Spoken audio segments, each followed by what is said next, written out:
හරිනේ. හරි දැන් අපිට මෙතන AE වල RX පදයක් පොදුයි.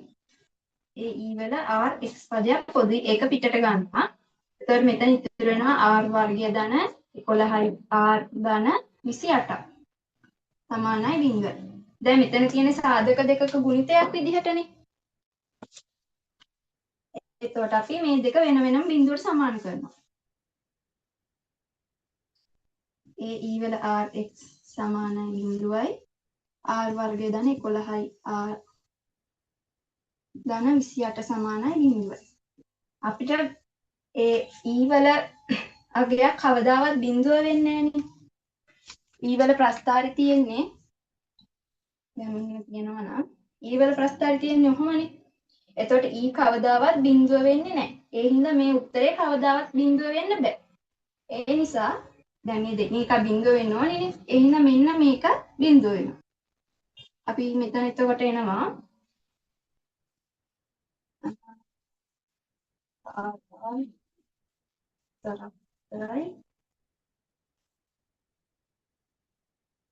R සමානයි ඍණ 7යි R සමානයි ඍණ 4යි. අපිට දැන් හිතන්නකෝ මේකේ ආව මේ සාධක දෙක ඒ සාධක දෙක මේ දෙක මම මේ වගේ ගානක අපිට අන්තිමට මේ වගේ වර්ග සමීකරණයක් එනවා. ඒකෙන් අපිට R උත්තරයක් අරගෙන ඒ R ගෙන් තමයි අපි මේක y1 කියලා ගන්න. හරිද? ඒ y1 කියන එක අරගෙන මේක අපහු ලියා ගන්න ඕනේ. d වර්ග y1 dx වර්ග ධන 11යි dy1 බෙදීම dx ධන 28යි y1. අපි මේ y1 ගේ උත්තරේ ලියන විදිහ මෙන්න මේ අපිට හම්බෙන මේ සාධක දෙක තියෙන්නේ. මේ දෙක මත රඳා පවතිනවා.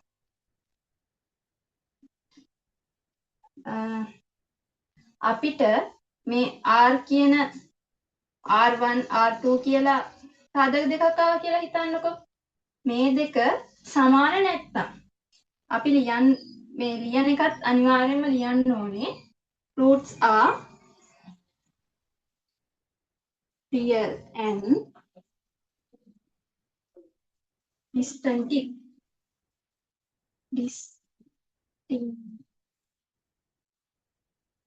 දැන් මේ දෙක සමාන නැහැනේ. ඒ හින්දා මේ දෙක ඉස්සරහ මම මෙන්න මේක ලියන්න ඕනේ. ඊට පස්සේ අපිට එන roots මෙන්න මේ සාධක දෙක සමානයි කියලා හිතන්නකෝ. R1 සමානයි R2ට. එතකොට ලියන්න ඕනේ දැන් මෙහෙම සාධක දෙක අසමාන එකක් ආවොත් y1 ගේ උත්තරේ එන්න ඕනි c වතාවක් e වල r1x ධන d වතාවක් e වල r2x. මේ විදිහට තමයි මූල සමාන නැති වගේ උත්තරේ ලියන්නේ.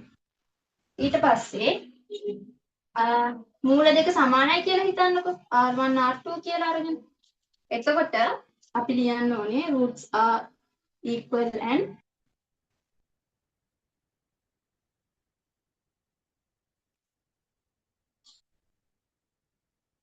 roots are real and equal.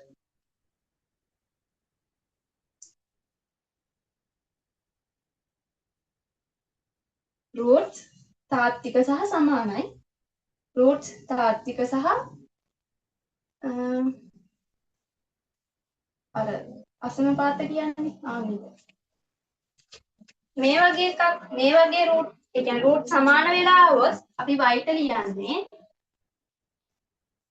e වල rx වතාවක් cx ධන d.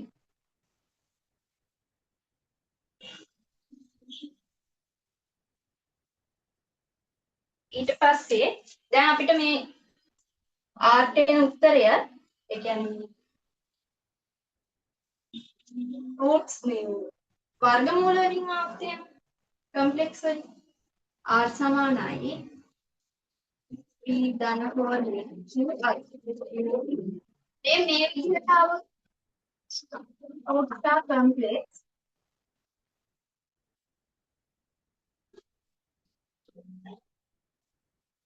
මේ විදිහට આવොත් අපි ලියන්න ඕනේ y සමානයි e වල px වතාවක් c cos qx ධන d sin qx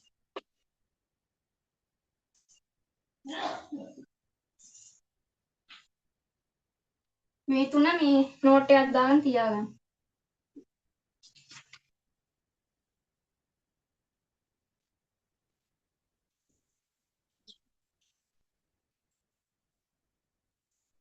මේ ටික මේ ලියාගෙන කියන්න.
හරිද?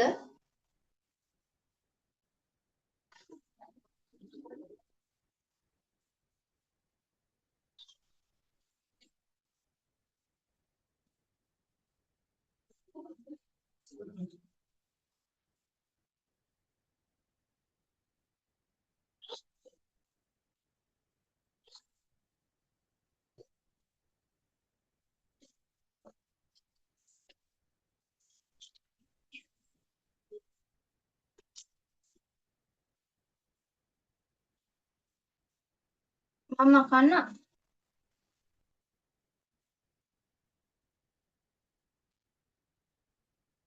මක නැහැ.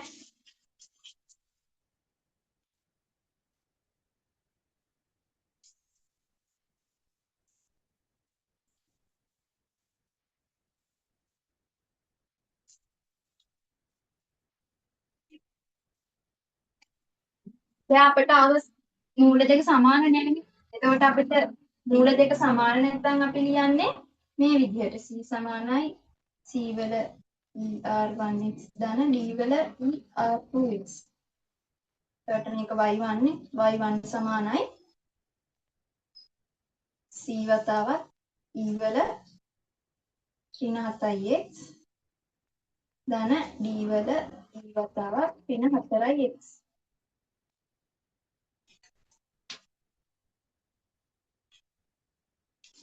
මූල දෙක සමාන එකක් ආවොත් අර මේ ඒකේ තියෙන එකට සමාන කරලා ලියනවා. ඒ කියන්නේ ඒකට ආදේශ කරලා ලියනවා. මූල ඒ කියන්නේ අපිට වර්ග පූර්ණ කරලා හොයන්න එකක් ආවොත් එහෙම මෙන්න මේ වගේ එකක් r වර්ගය ධන 2r ධන 4 සමානයි 0. මේ වගේ එකක් අන්තිමට આવොත් එහෙම අපිට r ට උත්තරේ එනවා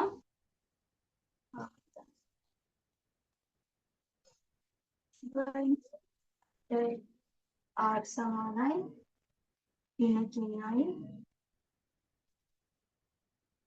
ඍණ 1යි ධන හෝරණ වර්ගමූල ඍණ 3ක් නෙන්නේ. අපි මේ වර්ගමූල ඇතුලේ ඍණ තියන්න බෑනේ.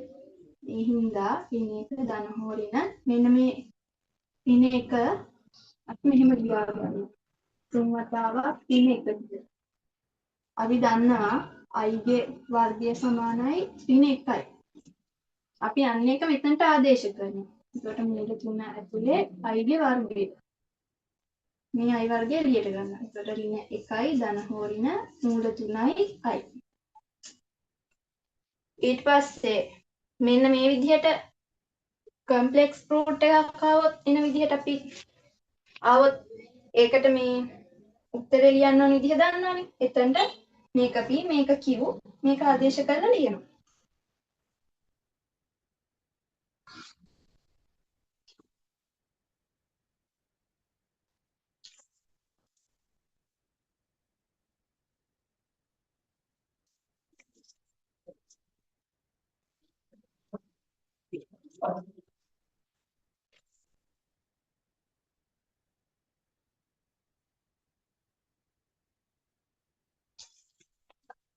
මම මේක නම් මකනවා.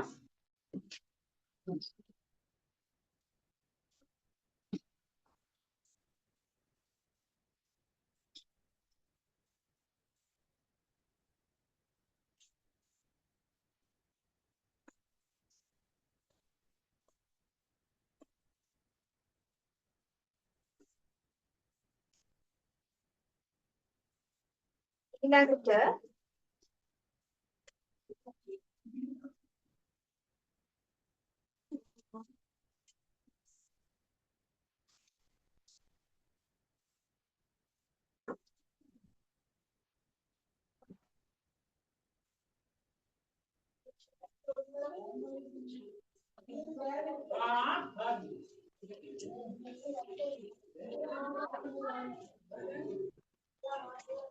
අපි ඊළඟට හදන්න මෙන්න මේ වගේ ගානක් හදන්න ආවොත් ඉතින් මේ වගේ ගානක් නෙන්නේ.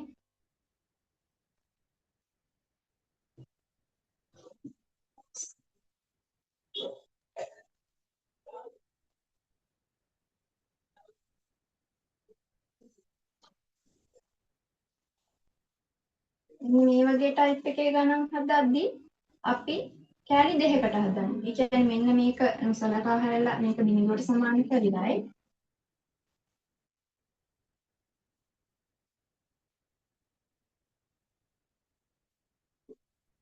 මෙන්න මේකට තමයි දැන් අපි ඉස්සෙල්ලා හැදුවේ රූට්ස් අරගෙන.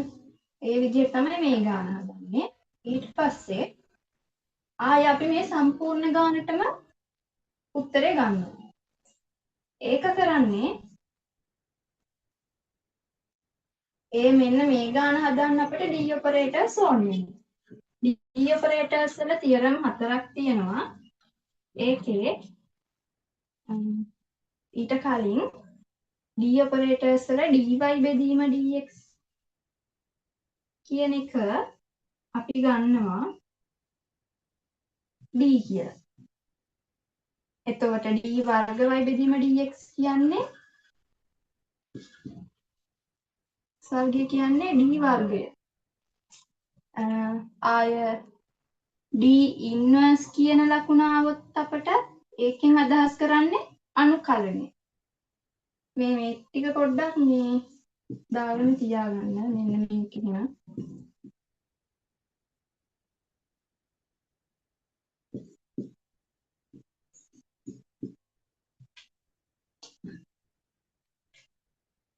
අපි මෙන්න මේ වගේ එකක් ආවොත් අපි මෙන්න මේ dy බෙදීම dx ට ගන්නවා d කියලා.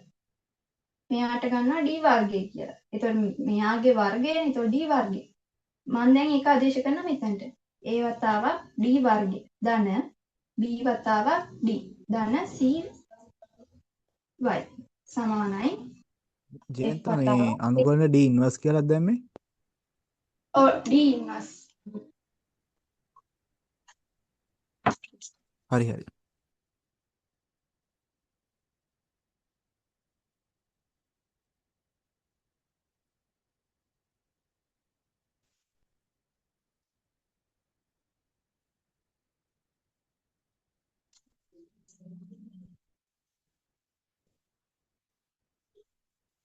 මේකේ සොරිය මෙන්න මේක මෙන්න මේ කැල අපි y1 දැන් මෙතනට y දැන් මේ y මේව කරන හින්දානේ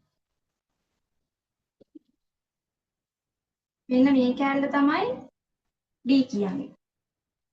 හරිනේ. එතකොට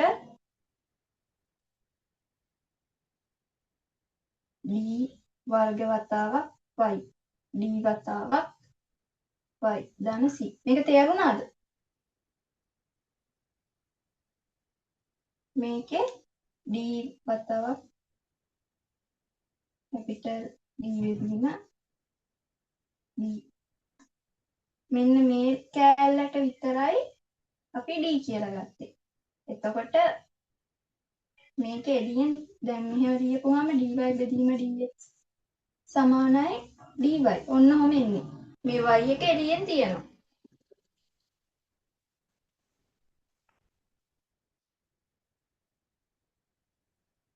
දැන් අපේ මෙතන y අකුරක් පොදුයිනේ. ඒක මම එළියට ගන්නවා. AD වර්ගය ධන BD ධන C. y සමානයි fx. ඊට පස්සේ මම මෙතන y අපි දැන් y ටනේ උත්තර හොයන්නේ මේකේ. එහෙනම් y ව උත්තර කරගන්න. fx බෙදීම AD වර්ග ධන BD ධන C. හරි. මෙන්න මේ වගේ ආවොත් මෙන්න මේ කෑල්ල විසඳන්න අපි D theorems භාවිතා කරනවා. D operators. D operators වල theorem 4ක් තියෙනවා. ඒ එක ගානේ අහුවෙන්න ගාන කරමු.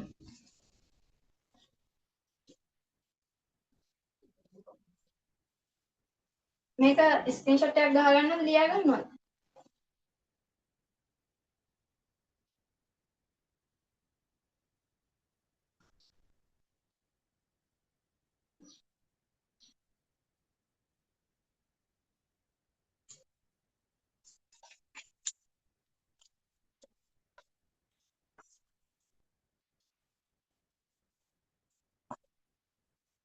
මම අකන්නම් බෝඩ් එක.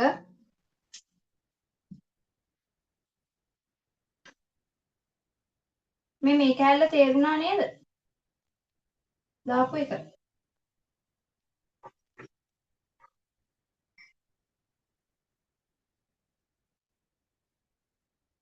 එතකොට D ලකුණේ D අකුරෙන් කියවෙන්නේ අවකලනය කරනවා කියලා. D ඉන්වර්ස් වලින් කියවෙන්නේ අනුකලනය කරනවා කියලා.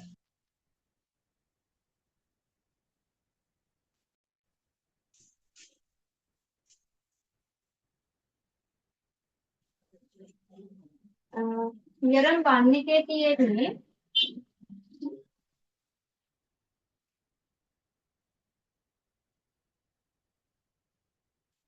theorem 1 එක දාන්නේ ඝාතීය ශිත තියෙන ෆන්ක්ෂන් වලට. උදාහරණයක් ගත්තොත්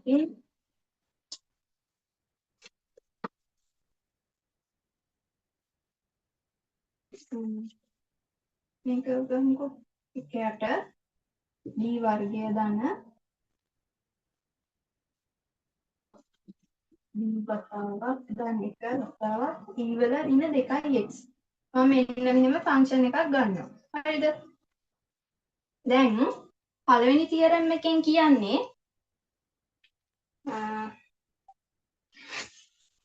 මෙන්න මේ D තියෙන තැන් වලට මෙන්න මේ එකයට f D වතාවක් fx කියලා තිබ්බොත් හිතන්න මම මේක මෙහෙම ලියන්නම්කෝ. E වල ඍණ 2x E වල x කියලා. ඔහොම තිබ්බොත් අපි මේ x වල සංගුණකය තියෙන්නේ. අන්න ඒක ගිහින් d ට ආදේශ කරනවා. d තියෙන තැන් වලට ඒක ආදේශ කරනවා. තේරුණාද? theorem 1 එකෙන් කරන්නේ theorem 1 එක දාන්න පුළුවන් මෙන්න මේ type එකේ ඒවට විතරයි. ඒ කියන්නේ ඝාතීය ශිතයක් තියෙන ඒවට විතරයි. ඒකේ ගාන හදන්නේ මෙන්න මේ ඝාතීය ශිතේ x ගේ සංගුණකය තියෙන්නේ. අන්න ඒක මෙන්න මේ d පද වලට ගිහින් ආදේශ කරන එක. හරි. දැන් මේකේ x ගේ සංගුණකය යන්නේ ඍණ 2යිනේ. එතකොට ඍණ 2 වර්ගය ධන ඍණ 2යි ධන 1. එතකොට උත්තරේ එනවා e වල ඍණ 2යි x බෙදීම 3යි. හරිනේ. ආය මේ වගේ ලේසි ගානක් ආවෝ. දැන් හිතන්නකෝ මෙතනට දැන් අපි මෙන්න මේ x ගේ සංගුණකය මේ හරයට දාපුවාම මේ හරය fa අසමානයි බිඳුව වෙන්න ඕන. මේ හරය බිඳුව වෙන්න බෑ. මෙයාගේ සංගුණකේ මේ ඩීට දාපුවාම මේ හරය බිඳුව වෙන්න බෑ. දැන් හිතන්නකෝ හරය බිඳුව වෙන එකක් ආවා කියලා. එතකොට හදන්න තියෙන්නේ මෙහෙම. මේ ඔහොම මේ දැන් දාන්නේ ඔක අර මේ ජිනෙත්තා ඕක අර මේ ඩී වෙනුවට අර ඩීට මෙයාගේ මේ ගාතිසිතේ ඔය මේ මොකද්ද මේ ඔය මේ උඩ දෙක දෙක x කියලා තියෙන ඍණ දෙක අතන්ට මේ ඩී ඍණ දෙක කියලා නේද දන්නේ ඩීට ඔව් මෙන්න මෙයා ඍණ දෙක. නෑ මේ ඍණ දෙකේ පූර්ණ වර්ගය කියලා නැත්තම් ඔයා ස්ටෙප් හරි නෑ මේ ඩීට තමයි ගන්නෙ. ඔව් ඩීට ඩී ඍණ දෙක කියලා නෙමෙයිද ගන්නෙ ඈ ඒ කියන්නේ දැන් ඩී වල පූර්ණ වර්ගයන් තියෙන්නේ ඕකේ දැන් උඩ අතන දවසකේ තියෙන ඍණ දෙකනේ ඔව් ඒක ඩී වෙනුවට ඩී ඍණ දෙක කියලා නෙමෙයිද ගන්නෙ නෑ ඒ අර මෙහෙම තිබ්බොත් ඒ කියන්නේ මේ ගුණිතයක් විදිහට තිබ්බොත් ඔය මේ ත්‍රිකෝණමිති ගත්තේ දෙකම එකට තිබ්බොත් නේ ඔව් දෙකම එකට තිබ්බොත් තමයි දෙකම එකට තිබ්බොත් නේ ඔව් එහෙම නම් පස්සේ අර සයින් වල එක අතන දානවානේ වර්ගයට හරි ඩී වර්ගයට මෙහෙම දාන්න පුළුවන් මෙතන ගාතිය ශිතයක් විතරක් තිබ්බොත් විතරයි. ගාතිය ශිත කියන විතරයි මෙහෙම දාන්න පුළුවන්. දැන් හිතන්නකෝ හරය බිඳුව වෙන එකක් ආවා කියලා.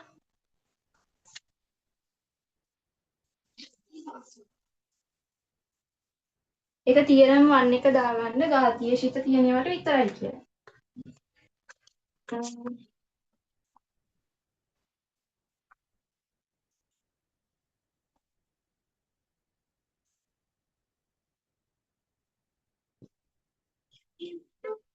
දැන් මෙතන D වෙනුවට 3 දැම්මොත් මෙතන 3යි මෙතන කෙලිම බිඳුවක් වෙනවානේ. එතකොට අපි කරන්නේ මෙන්න මේ D ව මෙන්න මෙයාට ඒ කියන්නේ D ව යවනවා D ධන 3ට. හරි. මෙතන දැන් වෙන ඉලක්කමක් තිබ්බ කියලා e වල ඍණ 2x කියලා තිබ්බොත් d ව යවනවා d වල ඍණ 2ට. හරි. දැන් අපි ගිහිල්ලා ඒක ආදේශ කරනවා. d යවනවා d ධන 3ට. දැන් මෙතන d ධන 3යි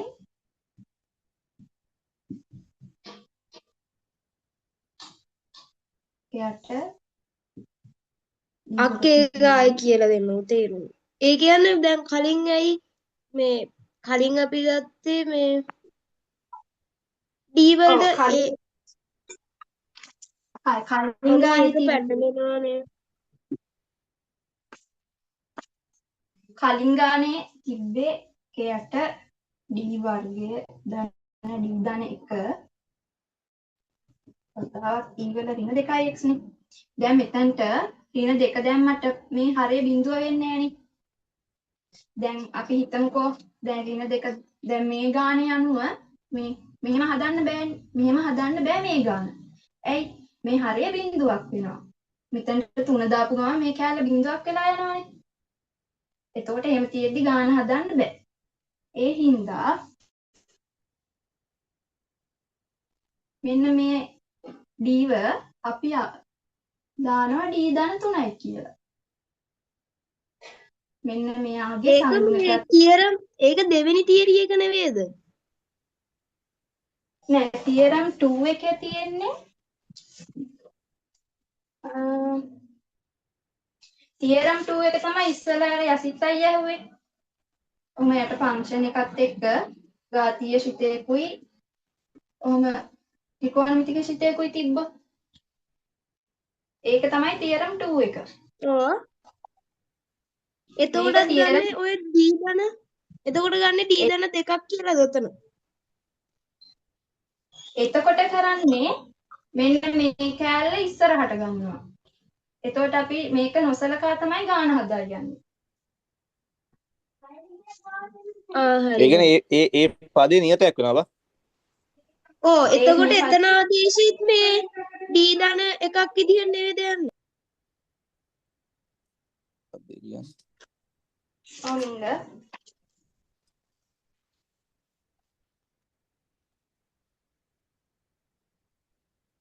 අපි ඒ ගාන හදද්දි චුට්ටක් ඒක බලමුද? හරි. ඕක කියලා දෙන්නකෝ. මේක හදලා ඒ ගාන බලමු. මෙහෙම තියෙද්දි දැන් 3 දාපු ඒ ගාන මේක බින්දුව හින්දා මේ ගාන එහෙම හදන්න බෑ අපි කලින් හදපු විදිහට. ඒ හින්දා අපි කරන්නේ මේකේ ඩීව මෙන්න මෙයාට දානවා. ඩීව යවනවා ඩී දාන 3ට. එයාට ඩී දාන 3යි. දැන් ඩී දාන 3 මෙතන දාපුවම එන්නේ ඩී කියලා. ඩී වල 3යි x. ඊට පස්සේ මෙන්න මේ එකයට ඩී වතාවක් එකයට ඩී දාන 3යි ඊ වල 3යි x. හරිනේ.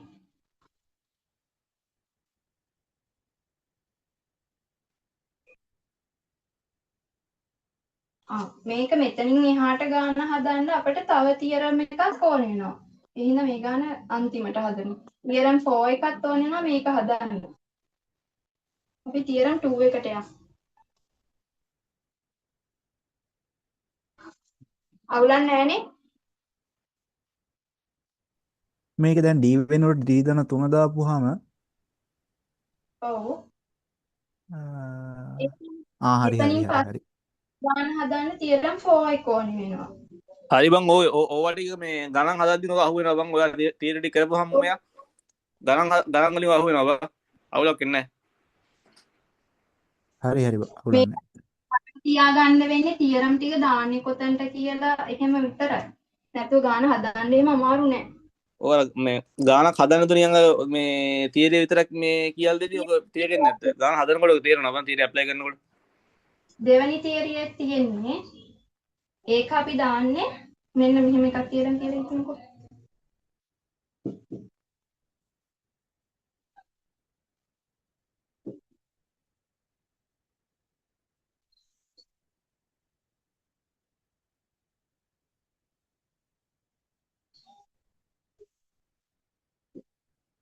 මෙන්න මේ විදිහට එකක් තිබ්බොත් අපි ඒක මෙන්න මේ විදිහට හදා ගන්න ඕනේ. මෙතන v කියන්නේ x ගේ ශ්‍රිතයක්. e වල ax කියන්නේ ඝාතීය ශ්‍රිතයක්. තියරම් 2 එක දාන්න පුළුවන් මේ වගේ පද දෙකක් ಗುಣ වෙලා තියෙන හැබැයි අනිවාර්යයෙන්ම එකක් ඝාතීය ශ්‍රිතයක් වෙන්න ඕනේ. අනිත් එක x ගේ ශ්‍රිතයක් වෙන්න ඕනේ. v කියන්නේ function of x.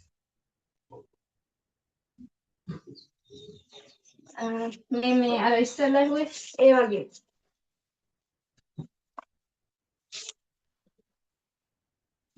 මෙන්න මේ වගේ ඒවා. එකයට d වර්ගයෙන් දෙකක් d දාන 3යි. e වල x වතාවක් sin 2යි x. මෙන්න මේ වගේ ඒවා. ඒ වගේ ඒවා තමයි තියරම් 2 එකට දාන්නේ. මෙතනදි කරන්නේ හැබැයි තියරම් 2 එකේදී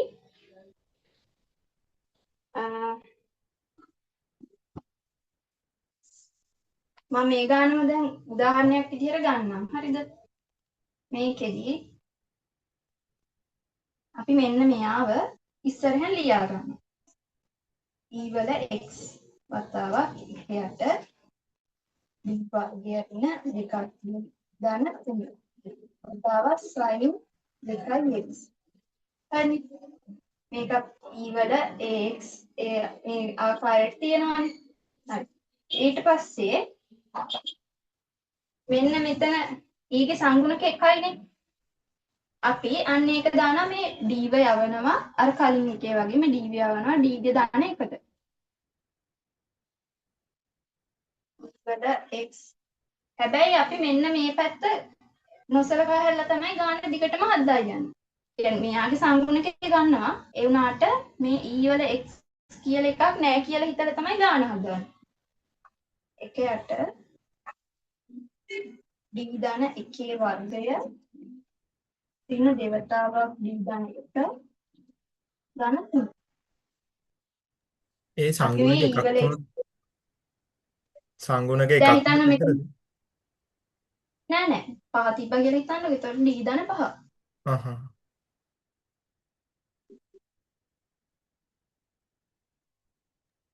එතකොට අර සර් මොකක්ද අර කිව්වේ මේ d වර්ග වලට sin ax එකක් තිබ්බොත් sin නෑ. උතන sin 2x නේ තියෙන්නේ ජිනෙතක්. එතකොට ඒක ගන්න ඕනේ මේ d වර්ග සමානයි ඍණ a වර්ග කියලා මොකක්වත් නෙවෙයිද? ඒ ඇවිල්ලා ඒක එන්නේ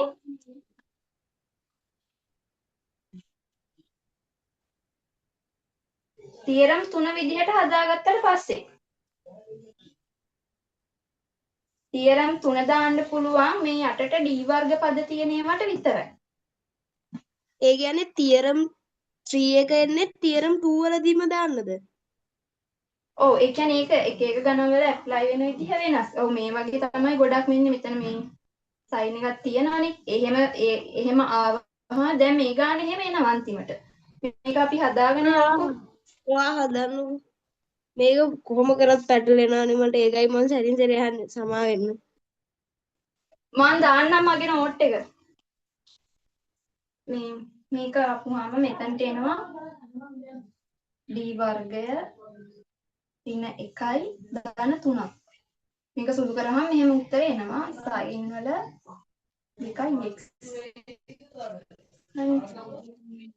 මෙතනට එනවා e වල x වතාවක් 1 යට d වර්ගය ධන 2ක් වතාවක් sin වල 2x.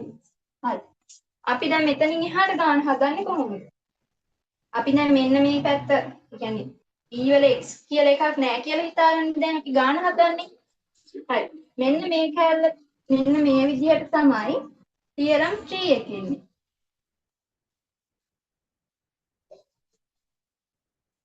තියරම් 3 එක තියෙන්නේ ත්‍රිකෝණමිතික ශිත විතරයි. ඒක තියෙන්න ඕනේ. හැබැයි මේ ඒ කියන්නේ d අනිවාර්යෙන් වර්ගපදයක් තියෙන්න ඕනේ. තේරුණාද? තියරම් 3 එක මෙතන යනවා.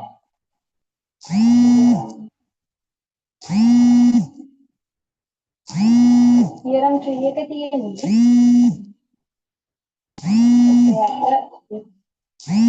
වර්ගය වතාවක් sin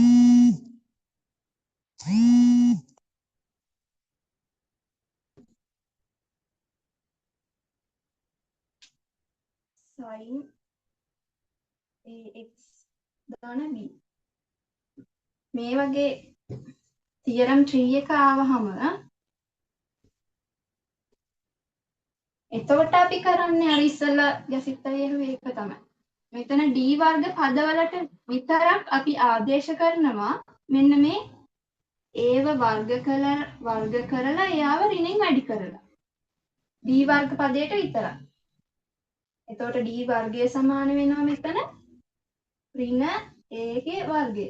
මෙයාව වර්ග කරලා එයාව තමයි ඍණෙන් වැඩි කරන්නේ. වර්ග කරලා ඍණෙන් වැඩි කරන්නේ.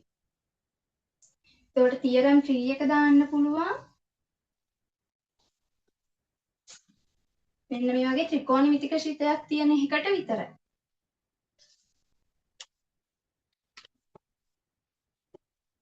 හරිද මේක දාගත්තද? මම මේ උඩ ටික මකන්න. ඉන්න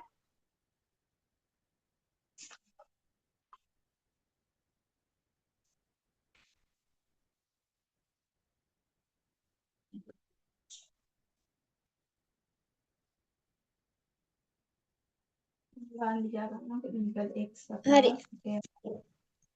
d වර්ගය ධන 2යි sin 2x.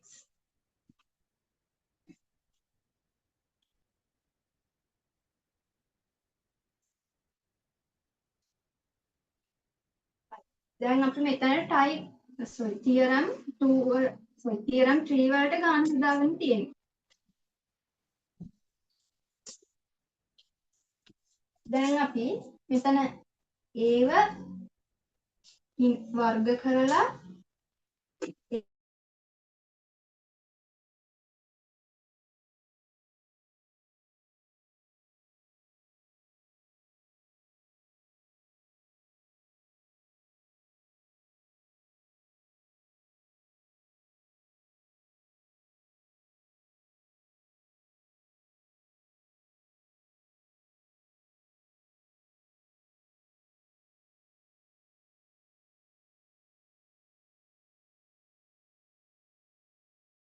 තමයි D ට දාන්නේ. මේ sorry tier 3 එකේ මෙන්න මේ D වර්ග පද වලට විතරයි මේක දාන්න පුළුවන්. තිබ්බා කියලා මේ යට. ඒකට මෙන්න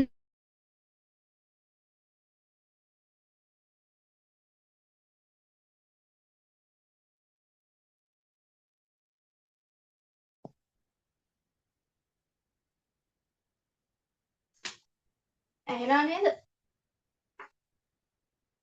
එහෙනවද? දැන් e වල x අපි මෙන්න මේ සම්පූර්ණ ගාන හදද්දි මෙන්න මේ පැත්තක් නැහැ කියලා හිතාගෙන තමයි ගාන හදන්නේ. එකයට දැන් d වර්ගයට දාන්නේ පින දෙකේ වර්ගය ධන 2 sin 2යි x e වල x වතාවක් දෙකේ වර්ගය ධන 4යි ඒතකොට ඍණ 4යි කියන්නේ එකයට පින 2යි sin 2යි x උත්තරේ ලස්සන කරලා ලියනවා භාගයයි e වල x වතාවක් sin 2යි x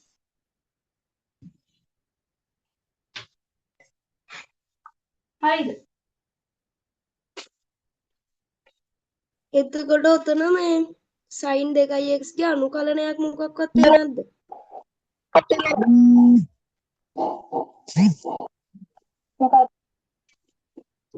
ඔතන මේ sin 2x ගේ මොකක් හරි අනුකලනයක් එන්නේ නැද්ද අක්කේ? මේ මොකේද? අර මාකින් එකේ පේපරේ මම ඒක මාකින් එකම ලියාගත්තේ මට ඒක තේරුන්නේ නැහැ හදන විදිය. මේක ඔය ගානමයි තියෙන්නේ. හරිද? ඔය ගානමයි තියෙන්නේ මේ ඕකේ අර යට තිබ්බ එක වෙනස් වුනේ d වර්ග ධන 4ක් d ධන 4 විදියට. ඒකේ සර්ගේ අවසාන උත්තරේ තියෙන්නේ මේ ඔය sin 2x එක අනුකලනයක් තියෙනවා. හරි එතන මොකක්ද තිබ්බේ d වර්ග ධන 4යි d ධන 4. ඒකේ මේ යටට ඇවිල්ලා ඇති එකයට d එකක්. ඊළඟ පියවරක නැද්ද? ඕ දැන් එකයට d එකක් එනවනේ. අපිට එතකොට ඒ කියන්නේ d ඊට අර ආදේශ කරාට පස්සේ d වර්ගත් එක්කම d එකක් ආවොත් එහෙම අනුකලනයක් එන්නේ. හරි මට ඔයා කියපු එක තේරුණා. මං අහන්නේ දැන් අපි අරක d ධන එකක් කියලා ආදේශ කරනවානේ. ඒ ආදේශ කරාට පස්සේ d වර්ගත් එක්ක 4යි d ආවොත් 4යි d ට මුකුත් දාන්නේ නැහැ අපි. d වර්ගයට දාලා හදලා d එකෙන් තමයි යන්නේ නේ. එහෙමද? ඔව්. ඒකේ දැන් තව ගානක් හදමු මේ මෙතන යටට ඒ කියන්නේ මෙහෙම නැතුව එහෙම මේ ත්‍රිපද ප්‍රකාශනයක් එන විදිහට එකක්. ඔයාලට පුළුවන් නම් අවසාන ඔය ටික දානවද? ඔයාගේ එක. මම දාන්නම්. හරි. මේ අපිට මේ තියරම් 3 එක දිගට කරගෙන යන්න අනිවාර්යයෙන් මෙහෙම d වර්ග පදයක් තියෙනවා. හරිද? දැන් හිතන්නකෝ d වර්ග පදයක් දැන් මෙතන ඉන්න මේ ගාන හදමු. මේකෙන් අපනවා මම දැන් මේ හදන්නේ තියරම් 3 එකේ ඊළඟ කෑල්ල. ඒ කියන්නේ තව විදිහක්.